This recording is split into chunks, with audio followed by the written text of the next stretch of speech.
You ask Tiger to solve. This deals with linear equations with one unknown. The final result is q equals 967. Let's solve it step by step. Simplify the expression.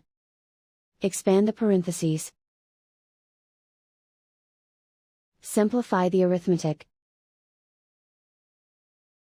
Swap sides.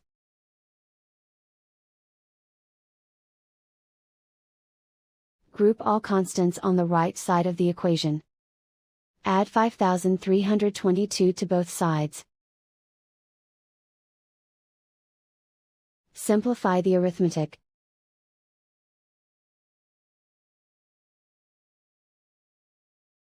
Isolate the q. Divide both sides by 6.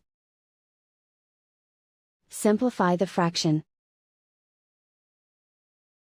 Find the greatest common factor of the numerator and denominator. Factor out and cancel the greatest common factor. And so the final result is q equals 967.